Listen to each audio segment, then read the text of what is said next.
তো দেখেন ভরক্রিয়ার সূত্র কি বলছে। ভরক্রিয়ার সূত্র আসলে যেটা বোঝায় সেটা হলো যে নির্দিষ্ট তাপমাত্রায় কোনো নির্দিষ্ট মুহূর্তে কোনো রাসায়নিক বিক্রিয়ার হার ওই মুহূর্তে বিক্রিয়ার সিস্টেমে উপস্থিত প্রতিটি বিক্রিয়কের সক্রিয় ভরের সমানুপাতিক। অর্থাৎ আমরা এই সংখ্যাটাকে যদি খুব সহজভাবে বোঝার চেষ্টা করি তাহলে এই যে নির্দিষ্ট একটা বিক্রিয়ার কথা বলছে, এই বিক্রিয়ার যে বিক্রিয়ার হার মানে একক সময়ে বিক্রিয়ক থেকে উৎপাদে পরিণত হওয়ার যে হারটা, অথবা অথবা একক সময় উৎপাদ থেকে বিক্রিয়কে পরিণত হওয়ার যে হার, এটাকে বলছি আমরা এই হারের মান নির্ভর করে কিসের উপর? বিক্রিয়কের সক্রিয় ভরের উপর। অর্থাৎ যদি ধরি আমি, ধরেন এই যে এ এবং বি দুটি বিক্রিয়ক, অর্থাৎ আমরা যদি এখানে বলি এভাবে এ প্লাস বি, এই দুটা বিক্রিয়া করে যেটা উৎপন্ন করবে সেটা হলো সি। তাহলে এই যে বিক্রিয়া করতেছে এরা একক সময় কি পরিমাণ এ বি মিলে আসলে সি উৎপাদ হবে, তাই আসলে বিক্রিয়ার হার, রাইট? তাহলে এই এ বি থেকে সি উৎপন্ন হচ্ছে যে একক সময়ে, হ্যাঁ, নির্দিষ্ট সময়, এই সময়টাকে আমি বলছি বিক্রিয়ার হার। তাহলে এই হারকে যদি আমি আর দ্বারা প্রকাশ করি তাহলে এই হারের পরিমাণ কিসের উপর নির্ভর করতেছে? এই বিক্রিয়ার হারের পরিমাণ নির্ভর করতেছে আসলে এই যে আমার বিক্রিয়ক আছে এ বি কিংবা আর অন্যান্য থাকতে পারে, এগুলো আসলে সক্রিয় ভরের সমানুপাতিক। ঠিক আছে? তাহলে এখন প্রশ্ন অবশ্যই আসে, সেই সক্রিয় ভর কাকে বলে? সক্রিয় ভর বলতে আমরা বুঝাই আসলে বিক্রিয়কের মোলার ঘনমাত্রা। বিক্রিয়কের মোলার ঘনমাত্রাকে আমরা বলছি আসলে সক্রিয় ভর, রাইট? তাহলে এই যে সূত্র অনুসারে যদি আমি বলি যে এ বি দুটি বিক্রিয়ক বিক্রিয়া করে সি উৎপন্ন করতেছে, তাহলে এই ভরক্রিয়ার সূত্র অনুসারে এই বিক্রিয়ার হার, অর্থাৎ এ বি বিক্রিয়া করে সি তে রূপান্তরিত হওয়ার হার সমানুপাতিক কার সমানুপাতিক? সক্রিয় ভরের সমানুপাতিক। সক্রিয় ভর জিনিসটা কি? সক্রিয় ভর মানে হলো আমার বিক্রিয়কের যে মোলার ঘনমাত্রা, সেটাকে বলছি আমি সক্রিয় ভর। তাহলে বিক্রিয়কের মোলার ঘনমাত্রা কি কি? একটা এ এর ঘনমাত্রাকে আমি প্রকাশ করতেছি এই যে থার্ড ব্র্যাকেটে, আবার বি এর ঘনমাত্রাকে প্রকাশ করতেছি থার্ড ব্র্যাকেট বি। অলরাইট? তাহলে এই বিক্রিয়কের হার আর সমানুপাতিক এ এবং বি, অর্থাৎ সক্রিয় ভর যেটা আমি বুঝাচ্ছি বিক্রিয়কের ঘনমাত্রার সমানুপাতিক। ঠিক আছে? যেটাই যেটা, তাহলে এই সমানুপাতিক ধ্রুবকটাকে যদি আমি উঠাতে চাই তাহলে কি, মানে সমানুপাতিক ধ্রুবকটা উঠে গেলে সমানুপাতিক একটা ধ্রুবক নিতে হবে। হ্যাঁ, তাহলে কি থাকে? R is equals to K A B, যেখানে কে হলো সমানুপাতিক ধ্রুবক, এবং যেটাকে বলছি আমরা আহ, এই কে নির্ভর করতেছে কিসের উপর বলেন দেখি? এই কে সমানুপাতিক ধ্রুবকটা নির্ভর করতেছে আসলে আমাদের এই যে বিক্রিয়ক যে আছে এই বিক্রিয়কের ঘনমাত্রার উপর। কেন? কারণ এই যে বিক্রিয়কের ঘনমাত্রার উপর নির্ভর করার কারণ হলো যে আমার বিক্রিয়ার হারটা নির্ভর করতেছে আসলে বিক্রিয়ক ঘনমাত্রার উপর। দ্যাটস ওয়াই সমানুপাতিক ধ্রুবকটাও নির্ভর করতেছে আসলে বিক্রিয়কের ঘনমাত্রার উপর। যেখানে এই বলে দেওয়া আছে, এখানে দেখেন এ ও বি হলো সক্রিয় ভর বা মোলার ঘনমাত্রা। তাহলে এক নম্বর সূত্রটাকে যে আমি যে পাইলাম, দেখেন R is equals to K into A B. হ্যাঁ, তাহলে এটাই আমার হলো ভরক্রিয়ার সূত্র, গাণিতিক রূপ। ঠিক আছে? আচ্ছা, তাহলে আমাকে যদি বলে কোশ্চেন থাকে এভাবে যে ভরক্রিয়ার সূত্র ব্যাখ্যা করে কিংবা এর গাণিতিক রূপ ব্যাখ্যা করে, তাহলে আমি এতটুকু দিব। ঠিক আছে? আচ্ছা, যদি এবার আমি এই যে বিক্রিয়ক আমি করলাম বিক্রিয়া, এটা তো সাধারণত আমি এ নিছিলাম 1 মোল, বি নিছিলাম 1 মোল, এই এখান থেকে উৎপন্ন হলো সি 1 মোল। তো এমন যদি হয় যে আমি এ নিলাম 2 মোল, 2 মোল এ নিলাম, 1 মোল বি নিলাম, উৎপন্ন যাই হোক যেটা একটা হলো হইলো। আবার এমন হতে পারে যে আমি 2 মোল এ নিছি আবার 2 মোল বি নিছি, কিংবা 1 মোল এ নিছি 2 মোল বি নিছি, উৎপন্ন হয়েছে 2 মোল কিংবা 3 মোল। এক্ষেত্রে কি হবে? এক্ষেত্রে যেটা হবে সেটা এই যে বক্সের মধ্যে দেয়া আছে, দেখেন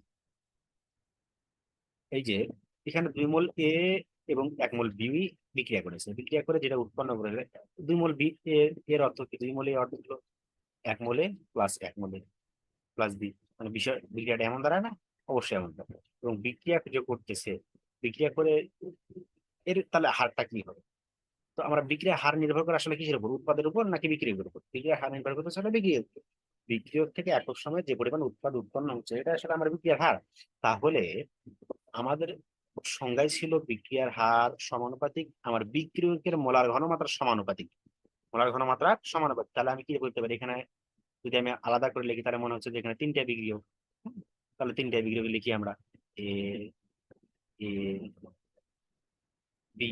তাহলে দেখেন আর সমানুপাতিক এই এ এ এ আমি কি লিখতে পারি? এ স্কোয়ার বি, তাই না? তাহলে একই ভাবে যদি আমার তিনটা হয় তাহলে এ কিউব বি, চারটা হলে এ টু দি পাওয়ার 4। তাহলে আমরা বুঝতে পারলাম যত মূল আমরা বিক্রিয়ক ব্যবহার করব সেটি আসলে পরবর্তীতে বিক্রিয়া হারের বেলায় ঘাত হিসাবে চলে যাবে। দেখেন এই যে এখানে দেখেন, এখানে 2 মোল আমি এ ব্যবহার করেছিলাম বিক্রিয়কে, হ্যাঁ। তাহলে বিক্রিয়ার হারের ক্ষেত্রে আমার এই যে দুটা আসলে এর ঘাত হিসেবে চলে গেছে। আবার এখানে 3 মোল ব্যবহার করেছিলাম বি পরের বিক্রিয়াতে, এখানে 3 এখানে ঘাত হিসেবে চলে গেছে। এখানে এ ব্যবহার করেছিলাম 2 মোল, বি ব্যবহার করেছিলাম 2 মোল। তাহলে দুটাতে আসলে কি আছে, এর ঘাত 2, বির ঘাত 2। হ্যাঁ, আবার এই যে তাহলে আমি এই বিক্রিয়াগুলোতে যদি আমি সাম আপ করি, আসলে এককভাবে লিখতে চাই, তাহলে কি দাঁড়ায়? ধরেন আমি এই যে শেষ লাস্ট বিক্রিয়াটা দেখেন, এ ব্যবহার করতেছি আমি x মোল, ওয়াই বি ব্যবহার করতেছি y মোল, সি ব্যবহার করতেছি z মোল। তাহলে এই বিক্রিয়ার হার কি হবে? এই বিক্রিয়ার হার আমি লিখতে পারি R is equals to A to the power X. যেহেতু এক্স মোল ব্যবহার করতেছি, এক্সটা উপরে চলে যাবে। বি কয় মোল? y মোল, তাহলে ওয়াই ঘাত হিসেবে চলে যাবে। সি কয় মোল? সি z মোল, তাহলে জেডটা ঘাত হিসেবে চলে যাবে। যেটা হলো আমার এই জেডটা। বুঝা গেছে? আচ্ছা, তাহলে এবার দেখেন এই কথাটাই আমরা এই যে এবার আমরা এখানে লিখতে পারি, দেখেন ঠিক আছে?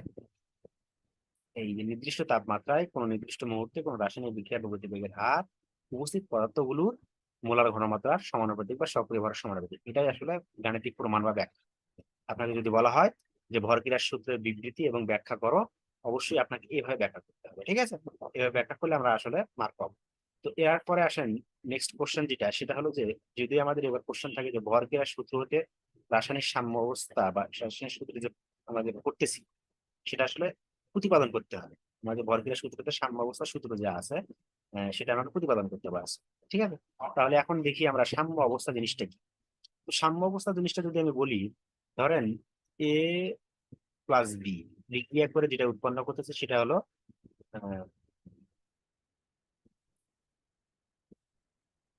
সি প্লাস ডি, ঠিক আছে? আচ্ছা, তাহলে এ বি আমার বিক্রিয়ক, সি ডি আমার উৎপাদ। তাহলে বিক্রিয়া যখন শুরু হবে, তখন এই পাশে দেখেন সিডির পরিমাণ কিন্তু শূন্য, স্বাভাবিকভাবে কোনো উৎপাদ থাকবে না বিক্রিয়া যখন শুরু। তো বিক্রিয়া শুরু যখন ভরা শুরু হয়ে যাবে, তখন ধীরে ধীরে সি এবং ডি উৎপন্ন হচ্ছে। আচ্ছা, উৎপাদ আমার উৎপন্ন হচ্ছে। আচ্ছা, তাহলে আমি বলতে পারি যে উৎপাদের পরিমাণ বৃদ্ধি পাচ্ছে, তাই না? উৎপাদের পরিমাণ বৃদ্ধি পাচ্ছে, একইভাবে কি হচ্ছে, বিক্রিয়কের পরিমাণ আমার হ্রাস পাচ্ছে। তো এক্ষেত্রে সম্মুখ বিক্রিয়া অর্থাৎ এ বি বিক্রিয়া করে সিডি তে উৎপন্ন হবে, আমি বলছি সম্মুখ বিক্রিয়া। তাহলে প্রথমে বিক্রিয়া যখন শুরু হবে, তখন সম্মুখ বিক্রিয়ার হার বেশি হবে। কেননা সি এর পরিমাণ তো নাই এখানে, তো উৎপাদের পরিমাণ একেবারে শূন্য।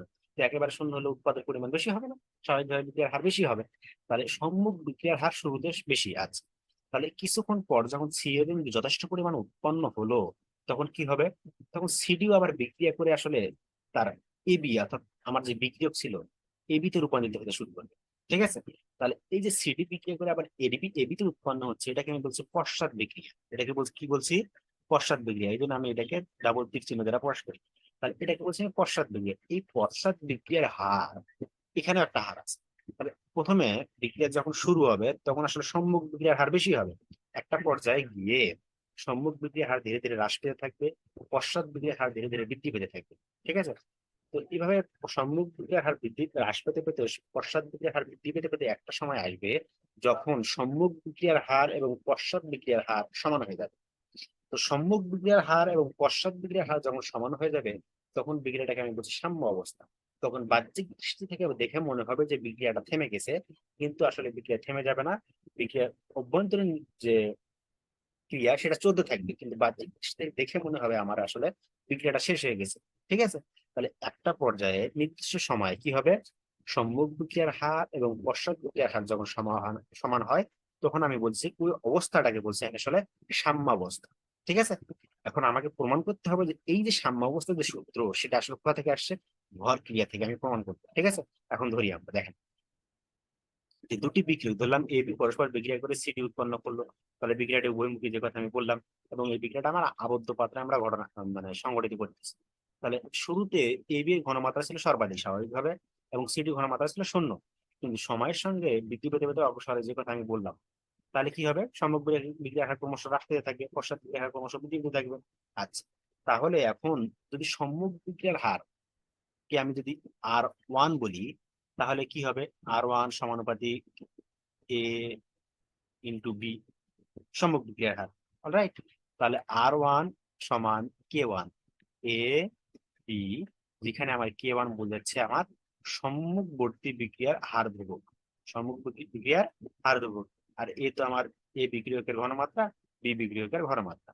আচ্ছা, এবার যদি আমি পশ্চাৎ বিক্রিয়ার কথা বলি, অর্থাৎ সি এবং ডি বিক্রিয়া করে এবি উৎপন্ন হবে, তাহলে পশ্চাৎ বিক্রিয়ার হার কি হবে?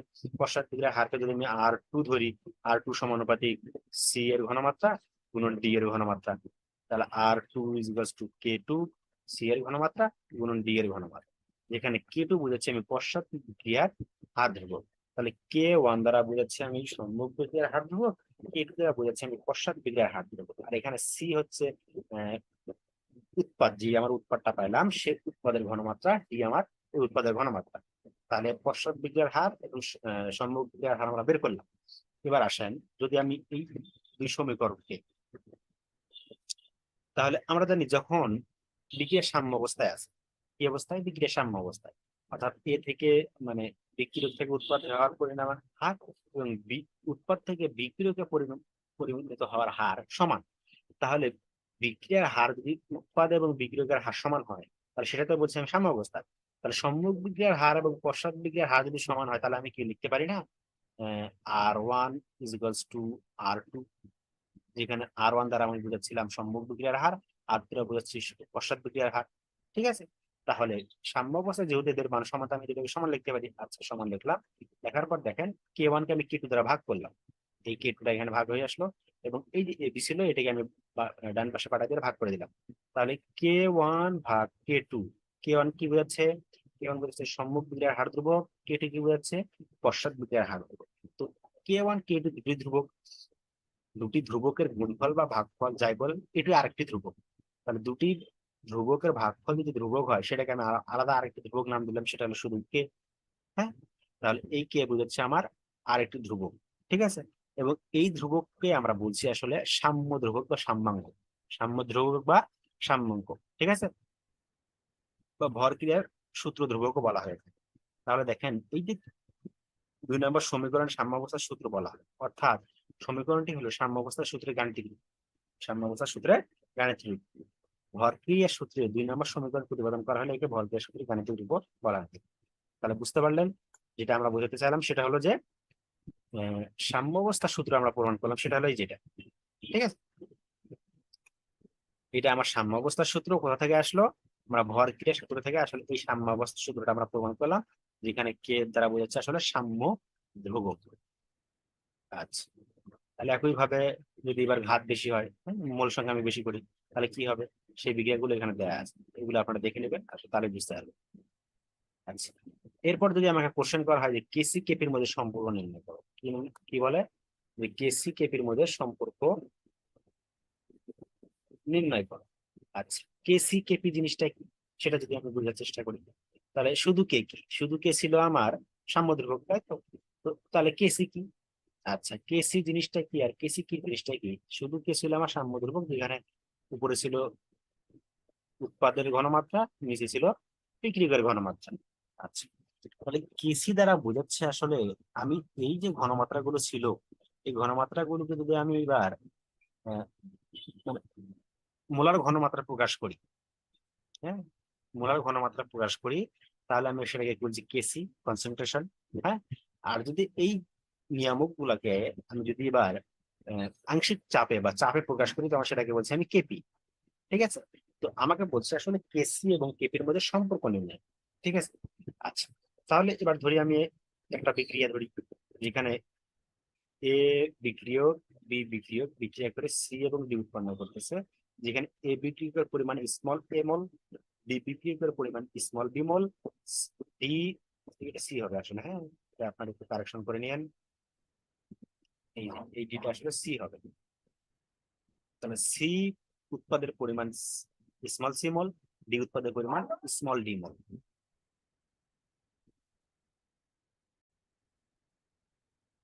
আচ্ছা, যে কথা বলছিলাম, দেখেন যে আমার এ বি উৎপাদ বিক্রিয়া করে সিডি উৎপন্ন করতেছে। ঠিক আছে, তাহলে এখন দেখুন, যদি সাম্যাবস্থায় এ বি সিডি এর মোলার ঘনমাত্রা আমি ধরলাম সাম্য অবস্থা, ঠিক আছে, আমরা কিন্তু বিক্রিয়া শুরু কিংবা বিক্রিয়া শেষ অবস্থা প্রকাশ করতেছি না, বিক্রিয়া সবসময় আমরা এগুলো সবসময় হিসাব করবো আমরা সাম্য অবস্থায়। সাম্য অবস্থায় বিক্রিয়া কি পরিমাণ আছে, উৎপাদ কি পরিমাণ আছে। তো সাম্য অবস্থায় বিক্রিয়কের মানে এ বি এর ঘনমাত্রা, এই প্রত্যেকটা ঘনমাত্রা এখানে বোঝাচ্ছে।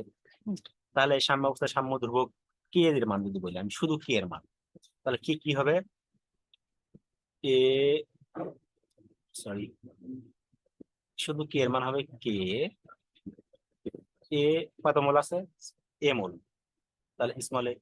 বি, উপরে আসলে আবার বলে গেছি, প্রথমে উৎপাদ দিতে হবে তাই না। সি কত মোল আছে, সি মোল। ডি কত মোল আছে, ডি মোল। এ কত মোল আছে, এ মোল। বি কত মোল আছে, বি মোল। এই যে আমার এই যে সাম্য অবস্থায় যে উৎপাদ এবং বিয়োগ ছিল, এই জিনিসগুলোকে আমি ঘনমাত্রায় প্রকাশ করতেছি। কিসে প্রকাশ করতেছি বলেন দেখি, ঘনমাত্রায় প্রকাশ করতেছি। তাহলে ঘনমাত্রায় যেহেতু প্রকাশ করতেছি, সেহেতু এই যে সাম্য ধ্রুবক, এর মান হয়ে যাবে কেসি। এর মান কি হয়ে যাবে, কেসি। সি মানে কনসেন্ট্রেশন, ঘনমাত্রা। তাহলে এই সি দ্বারা প্রকাশ করতেছি কখন আমি, যখন আমি এই জিনিসগুলাকে আসলে ঘনমাত্রা দ্বারা প্রকাশ করতেছি, তখন আমি বলছি এটাকে আসলে কেসি। আচ্ছা, এবার তাহলে কেপি কি হবে, তাহলে দেখেন কেপি যেটা হবে সেটা হবে যে একইভাবে যদি আমি এই জিনিসগুলোকে আসলে কি দ্বারা প্রকাশ করি, এই জিনিসগুলোকে যদি আমি চাপ দ্বারা প্রকাশ করি, তাহলে কি হবে একইভাবে কে পিসি। পিসি মানে বোঝাচ্ছে সি এর আংশিক চাপ। কার আংশিক চাপ, সি এর আংশিক চাপ। পিডি কার, কার আংশিক চাপ, ডি এর আংশিক চাপ। পি এ কার আংশিক চাপ, এ এর আংশিক চাপ। পিবি কার আংশিক চাপ, বি এর আংশিক চাপ। যেহেতু এগুলোকে আংশিক চাপ দ্বারা প্রকাশ করতেছে, সেহেতু এর নাম হয়ে যাবে কেপি। তাহলে আমরা 1 নম্বর সমীকরণে পাইলাম কেসি, 2 নম্বর সমীকরণে পাইলাম আমি কেপি। আচ্ছা, এবার যদি আমি আদর্শ গ্যাস সমীকরণ পিভি ইকুয়ালস টু এনআরটি ধরি, তাহলে পি ইকুয়ালস টু কি লাগা যায়, N by B. N by V, আর এন বাই ভি আসলে ঘনমাত্রা, মানে আয়তনে, যে কোনো আয়তনে আসলে যতটুকু যত মোল দ্রব্য দ্রবীভূত থাকে তাকে আমি বলছি ঘনমাত্রা। তাহলে এটাকে আমি সি দ্বারা প্রকাশ করতে পারি, হ্যাঁ, মোলার ঘনত্ব বা ঘনমাত্রা একই জিনিস। ঠিক আছে, তাহলে এই সূত্র অনুসারে যদি আমি প্রত্যেকটা উপাদানের এ বি সি এর আংশিক চাপ দ্বারা প্রকাশ করি, তাহলে কি লিখতে পারি, P A equals to concentration C. এখন কি সি লিখবো, সি লিখবো না, এখন কার ঘনমাত্রা লিখবো, এখন ঘনমাত্রা লিখবো আমি এ এর ঘনমাত্রা, রাইট। তাহলে এ এর ঘনমাত্রাকে আমি কি দ্বারা প্রকাশ করতেছি, এ। আর এখানে আর তো আর কনস্ট্যান্ট, টি তো টি। তাহলে একইভাবে পি বি কি হবে, টি ঘনমাত্রা আর টি, তাই না। তাহলে এইভাবে আমি বি সি ডি এভাবে বের করতে পারি, দেখেন এই যে এখানে বের করা আছে, ঠিক আছে। আচ্ছা, তাহলে এবার যদি আমি এই সমীকরণের মানগুলো আমি যদি এবার 2 নম্বর সমীকরণে বসাই কেপি, তাহলে কি দেখায় বলেন দেখি, সিআরটি, মানে আমি প্রত্যেকটার মান এখানে বসাইলাম, ঠিক আছে। বসানোর পর এখান থেকে দেখেন এই আরটি, ডিআরটি এগুলো কমন কমন যায়, এবং সূচকের নিয়ম অনুসারে আমরা এখানে লিখতে পারি, যেহেতু উপরে উপরে যোগফল, নিচে নিচে নিচের গুলো যোগ করে বিয়োগ করে লেখা যাবে সূচকের নিয়ম, সূচকের নিয়মে আমরা এই কাজটা করলাম। তাহলে এরপরে যেটা থাকে সেটা হলো যে এই, এটাকে আমি এই যে, এই যে এটা যেটা, সেটা তো আমার ঘনমাত্রা, এটা আমার 1 নম্বরে ছিল, দেখেন এই যে 1 নম্বর সমীকরণ এটা ছিল না। আচ্ছা, তাহলে এটাকে আমি যদি এভাবে লিখতে পারি এবার, তাহলে কি দাঁড়ায়, তাহলে যেটা দাঁড়ায় সেটা হলো যে KP equals to KC R T delta N. Delta N দ্বারা বোঝাচ্ছে আসলে উৎপাদের মূল সংখ্যা বাই বিক্রিয়কের মূল সংখ্যা, মানে মাইনাস উৎপাদের মূল সংখ্যা মাইনাস বিক্রিয়কের মূল সংখ্যা, ঠিক আছে। এটি ছিল আসলে কেপি এবং কেসির মধ্যে সম্পর্ক। পরীক্ষা যদি আসে যে কেপি এবং কেসির মধ্যে সম্পর্ক নির্ণয় করো, তাহলে আমাকে কিভাবে নির্ণয় করো, ঠিক আছে। আচ্ছা, তাহলে এই ছিল কেসি কেপির মধ্যে সম্পর্ক। তো আসেন এরপর আমরা দেখি ভরবেগের সূত্রের সাহায্যে কিছু বিক্রিয়কের সাম্য ধ্রুবক নির্ণয় করা। তো গতবার যে কোশ্চেনটা আসছিল সেটা হলো ফসফরাস পেন্টাক্লোরাইডের বিয়োজন মনে হয়। তো এবার দেখেন আমরা বিভিন্ন আর অন্যান্য কিছু আমরা এখানে বিক্রিয়া দিয়ে দিচ্ছি, আপনারা করে নেবেন। তো আমি একটা বিক্রিয়া দেখাচ্ছি, দেখেন যে হাইড্রোজেন এবং আয়োডাইড বিক্রিয়া করে হাইড্রোজেন হাইড্রোজেন, ঠিক আছে। তাহলে এগুলো আসলে বিক্রিয়া, এগুলো আমরা উৎপাদ। তাহলে বিক্রিয়ার শুরুতে কি করছে, প্রারম্ভিক অবস্থা শুরুতে এ মোল আমি বিক্রিয়া দিলাম হাইড্রোজেন, বি মোল আমি আয়োডিন দিলাম, তাহলে উৎপাদ তো 0 0। তাহলে যদি এবার বিয়োজনের পরিমাণ এক্স হয়, তাহলে এ থেকে এক্স বাদ গেল, বি থেকে এক্স বাদ গেল, উৎপন্ন হলো কি 2x মোল, ঠিক আছে।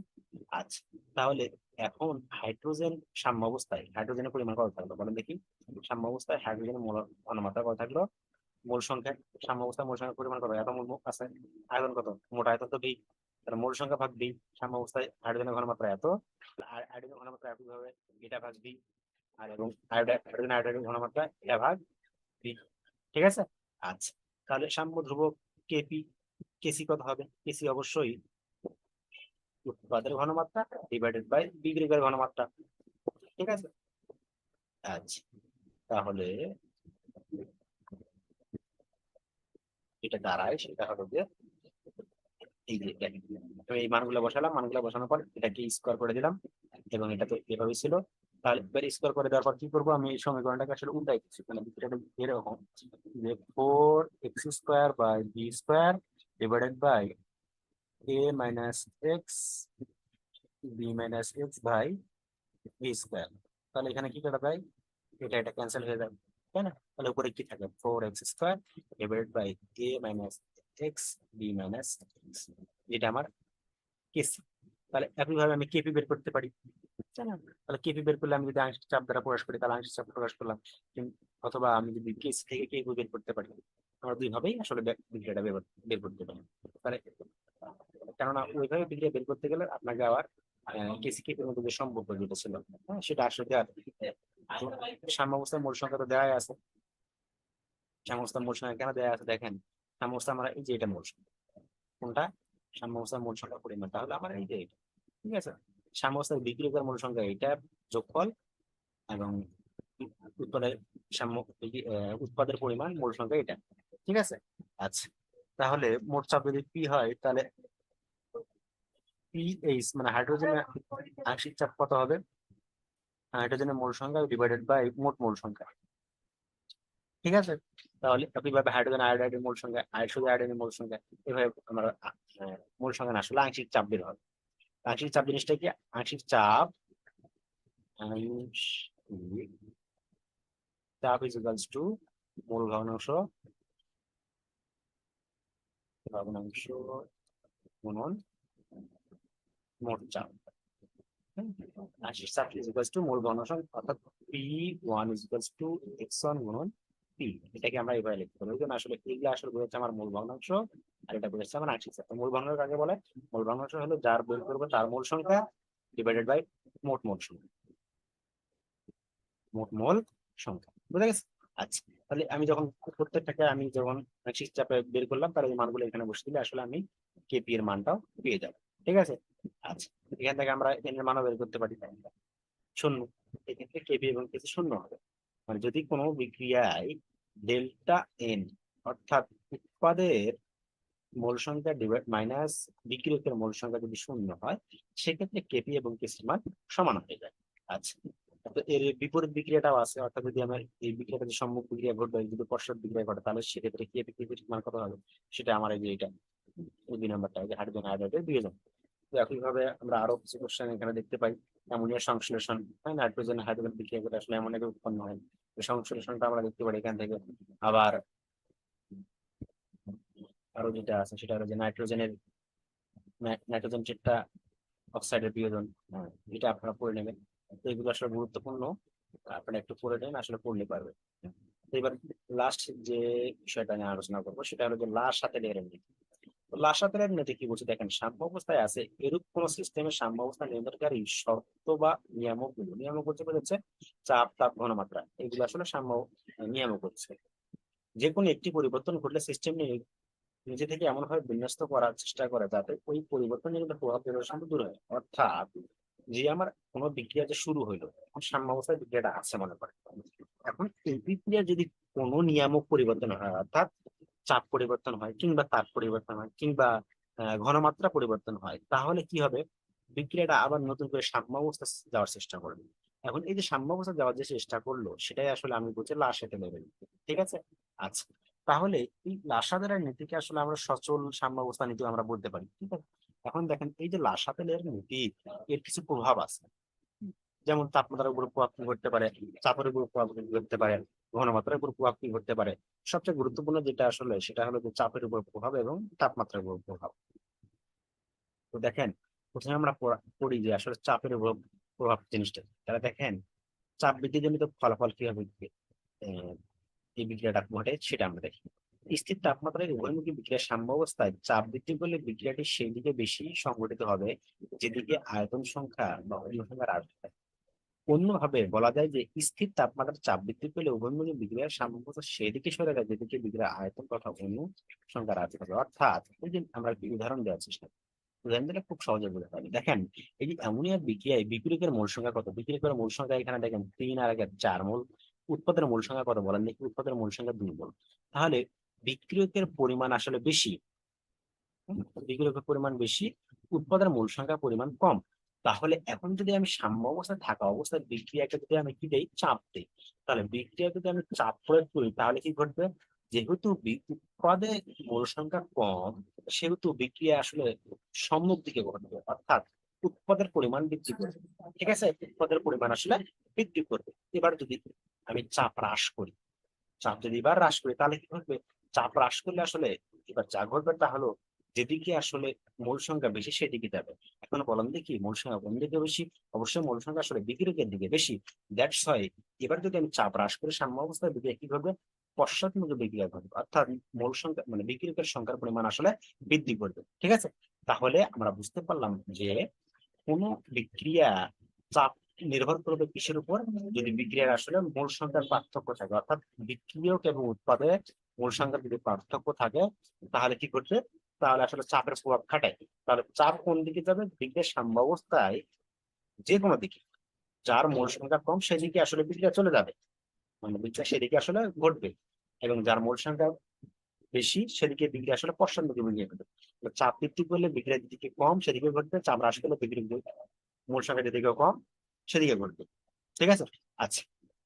তাহলে যদি বলা হয় যে ধরেন যে এমন একটা বিক্রিয়া আমি লিখতেছি সেখানে বিক্রিয়কের মূল সংখ্যা এবং উৎপাদের মূল সংখ্যা সমান, তাহলে কি ঘটবে, তাহলে আসলে চাপের কোনো প্রভাবই নেই। দেখেন আমরা বলছিলাম যে চাপের প্রভাব কখন থাকবে, যখন এই বিক্রিয়ক কিংবা উৎপাদের যে কোনো একটার আসলে মানে কম বেশি থাকতে হবে। ঠিক আছে, কিন্তু যদি এমন ঘটে যে বিক্রিয়ক এবং উৎপাদের আসলে মূল সংখ্যার কোনো কম বেশি নেই, দুটি সমান, তাহলে সেক্ষেত্রে কি ঘটবে, সেক্ষেত্রে আমি চাপ দিলেই কি না দিলেই কি বিক্রিয়া যে অবস্থা ছিল সেই অবস্থায় থাকবে, অর্থাৎ এখানে চাপের কোনো প্রভাব নাই। ঠিক আছে, আচ্ছা এই ছিল আমাদের চাপের প্রভাব।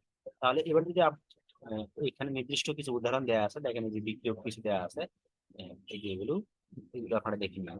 যেমন এই যে এই বিক্রিয়কগুলো অবশ্যই দেখেন এখানে মূল সংখ্যার পার্থক্য কত বলেন দেখি, মূল সংখ্যার পার্থক্য 0। তাহলে মূল সংখ্যার পার্থক্য 0 মানে কি দুই দিকে মূল সংখ্যা সমান, তাহলে এই বিক্রিয়কগুলোর ক্ষেত্রে আসলে চাপের কোনো প্রভাব নাই, চাপের কোনো প্রভাব নাই। আবার দেখেন নেক্সট এরপরে বিক্রিয়কগুলো দেখেন, এগুলাতে দেখেন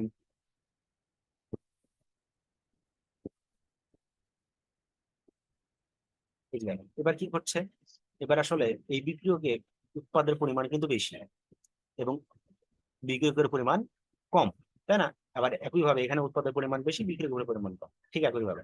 তাহলে কি ঘটবে, এখন যদি আমি চাপ দিই বিক্রিয়া কোন দিকে ঘটবে, বিক্রিয়া অবশ্যই পশ্চাৎ দিকে ঘটবে।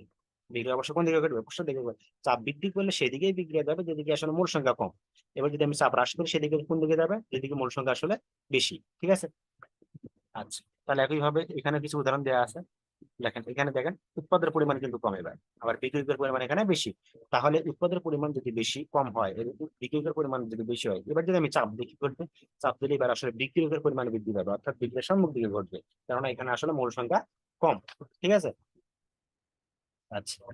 তাহলে এরপরে দেখেন তাপমাত্রার প্রভাব, আমরা প্রথমে এরপরে পড়লাম আসলে চাপের প্রভাব এবং এখন করবো আমরা আসলে তাপমাত্রার প্রভাব। তাহলে এবার যদি আমি তাপমাত্রার প্রভাব নিয়ে আলোচনা করি, তাহলে আমাদের তাপমাত্রার প্রভাব আলোচনা করার পরে দুটি জিনিস জানা দরকার, আসলে তাপ উৎপাদী বিক্রিয়া, তাপ হারে বিক্রিয়া। তো যে বিক্রিয়া আসলে তাপ উৎপন্ন হয় তাকে আমি বলছি তাপ উৎপাদী বিক্রিয়া, এবং যে বিক্রিয়া আসলে তাপ দিতে হয়, তাপ বা তাপ শোষণ ঘটে, সেটাকে বলছি আমি তাপ হারে বিক্রিয়া। তাহলে যদি কোনো বিক্রিয়ায় ধরলাম এ থেকে বি উৎপন্ন হয়েছে, এই বিক্রিয়াটা আসলে তাপ উৎপাদী, অর্থাৎ ডেল্টা এস এর মান ঋণাত্মক। হ্যাঁ, তো ডেল্টা এস এর মান ঋণাত্মক মানে কি, আসলে বিক্রিয়াটা তাপ উৎপাদী। তাহলে বিক্রিয়া যদি তাপ উৎপন্ন করে, এখন যদি আমরা আবার তাপ দেই তাহলে বিক্রিয়া কোন দিকে ঘটবে, ও তো নিজে থেকে তাপ উৎপন্ন করতেইছে, তাই না? নিজে থেকে বিক্রিয়া আসলে তাপ উৎপন্ন করতেছে, বাহ্যিক থেকে যদি আমি আবার তাপ দেই তাহলে আসলে বিক্রিয়কের পরিমাণ বৃদ্ধি করবে না, তখন আসলে বিক্রিয়ার পরিমাণ আসলে হ্রাস করবে, অর্থাৎ বিক্রিয়া পশ্চাৎ দিকে ঘটে যাবে। দেখেন যেখানে তাপ উৎপন্ন হবে সেখানে আপনি তাপ দিবেন না, মানে মনে রাখতে হবে যেখানে তাপ উৎপন্ন হবে সেখানে তাপ দিলে আসলে বিক্রিয়ক উৎপাদনের পরিমাণ হ্রাস করে। ঠিক আছে, দেখেন এই যে লেখা আছে এই ধরনের বিক্রিয়ার সাম্যাবস্থা তাপমাত্রা বৃদ্ধি করলে পশ্চাৎ দিকে বিক্রিয়া ঘটে, অর্থাৎ সম্মুখ বিক্রিয়ার হার হ্রাস পায়, হ্যাঁ, এবং পশ্চাৎ বিক্রিয়ার হার বৃদ্ধি পায়, মানে উৎপাদের পরিমাণ হ্রাস পাবে। তাহলে যে বিক্রিয়ায় তাপ উৎপন্ন হচ্ছে সেই বিক্রিয়া যদি আপনি আবার তাপ দেন, তাহলে বিক্রিয়া পশ্চাৎ দিকে ঘটবে। কিন্তু ওই বিক্রিয়া যদি আপনি তাপ হ্রাস করেন তাহলে কি ঘটবে? তখন আসলে বিক্রিয়া সম্মুখ দিকে ঘটে যাবে। আবার যদি এমন ঘটে যে কোনো বিক্রিয়ার তাপ হারি, হ্যাঁ, কোনো বিক্রিয়া তাপ হারি অর্থাৎ ডেল্টা এস এর মান পজিটিভ, তাহলে যদি আপনি আপনি এবার বিক্রিয়ার তাপ দেন, তাপ হারি মানে কি? তাপ হারি মানে হলো কোনো বিক্রিয়া তাপ শোষণ করতেছে। বিক্রিয়া চলতে গেলে আসলে তাপ শোষণের প্রয়োজন, অর্থাৎ তাপ দিতে হয়। তাপ দিলে আসলে বিক্রিয়াটা ভালো হয়, এই জন্য আমি বলছি তাপ হারি। হ্যাঁ, তাপের শোষণ ঘটে। তাপের যেখানে শোষণ ঘটলে বিক্রিয়া ভালো হয়, সেখানে যদি আপনি আবার তাপ দেন তাহলে কি হবে? ওর জন্য তো আরো পজিটিভ হবে। তাহলে আমি বুঝতে পারলাম যে কোনো বিক্রিয়া যদি তাপ হারি হয়, তাহলে যদি আমি আবার বাহ্যিক থেকে তাপ দেই, তাহলে বিক্রিয়া এবার সম্মুখ দিকে ঘটবে, অর্থাৎ বিক্রিয়া সহজভাবে ঘটবে। অর্থাৎ আমি বুঝতে পারলাম যে আসলে তাপ হারি বিক্রিয়া যদি আমি তাপ দেই, তাহলে বিক্রিয়া সম্মুখ দিকে ঘটবে। আমি বলতে পারি উৎপাদের পরিমাণ বৃদ্ধি পাবে, উৎপাদের পরিমাণ বৃদ্ধি পাবে। ঠিক আছে। এবার যদি আমি একই বিক্রিয়ায় তাপের পরিমাণ হ্রাস করি তাহলে কি ঘটবে? তাহলে আপনার হ্রাস করলে তো স্বাভাবিকভাবে বিপরীত বিক্রিয়া ঘটবে, অর্থাৎ উৎপাদের বিক্রিয়কের পরিমাণ বৃদ্ধি পাবে। বুঝা গেছে? তাহলে আমরা বুঝলাম যে তাপ উৎপাদী বিক্রিয়ায় তাপ দিলে তার বিপরীত ঘটনা ঘটে, তাপ উৎপাদী বিক্রিয়ায় তাপ দিলে পশ্চাৎমুখী বিক্রিয়া ঘটে, এবং তাপহারী বিক্রিয়ায় তাপ দিলে সম্মুখ বিক্রিয়া ঘটে। ঠিক আছে। যেমন নির্দিষ্ট কিছু উদাহরণ দেখে যে অ্যামোনিয়ার বিক্রিয়া দেখে, আমরা নির্দিষ্ট কিছু উদাহরণ কল্পনা করি। এই যে অ্যামোনিয়া হ্যাবারবাস পদ্ধতিতে অ্যামোনিয়ার যে বিক্রিয়া, এখানে 92 কিলোজুল তাপ আসলে কি হয়? উৎপন্ন হয়। ঠিক আছে। এটা আসলে নেগেটিভ, ডেল্টা এস এর মানে নেগেটিভ হবে। হ্যাঁ, 92 কিলোজুল তাপ উৎপন্ন হয়। তাহলে এখন দেখেন তাপমাত্রা যদি আমি বৃদ্ধি করি তাহলে কি ঘটবে? তাপমাত্রা যদি আমি বৃদ্ধি করি তাহলে যেটা ঘটবে সেটা হলো যে এই বিক্রিয়া যদি আমি তাপমাত্রা বৃদ্ধি করি, আম, এই সময়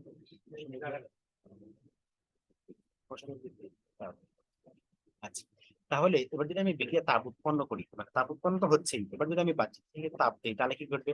বিক্রিয়া সম্মুখ দিকে ঘটবে। রাইট। আর যদি আমি তাপ হ্রাস করি তাহলে কি ঘটবে? বিক্রিয়া আসলে পশ্চাৎ দিকে ঘটবে। বুঝা গেছে কি? আচ্ছা, তাহলে এই নেক্সট এই বিক্রিয়াটা দেখেন, এখানে একই কথা। হ্যাঁ,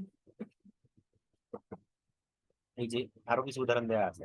তাহলে কোশ্চেন যদি আবার এভাবে থাকে যে নাইট্রোজেনের এই বিক্রিয়াটা আপনাকে দিল, হ্যাঁ, নাইট্রোজেন অ্যামোনিয়ার বিক্রিয়াটা দিয়ে আপনাকে বললো যে এর তাপের প্রভাব ব্যাখ্যা করো, কিংবা নাইট এই যে নাইট্রিক অক্সাইডের যে বিক্রিয়া, নাইট্রিক অক্সাইডের বিক্রিয়া যদি দিয়ে আপনাকে বলে তাপের প্রভাব ব্যাখ্যা করো, তাহলে আশা করি আমরা পারবো। ঠিক আছে। তো এই ছিল আসলে লাসাতে ডেরিভেটিভ। তো ঘনমাত্রার প্রভাব তেমন চায় না, সাধারণভাবে ঘনমাত্রা যেদিকে আপনি বেশি করবেন সেদিকে আসলে বিক্রিয়াটা ঘটে যাবে।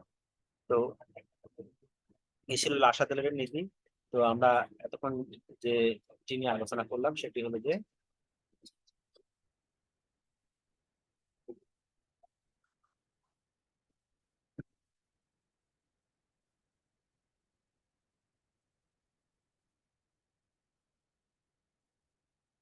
এখন আমরা এই কোশ্চেন গুলো নিয়ে আলোচনা করলাম। দেখেন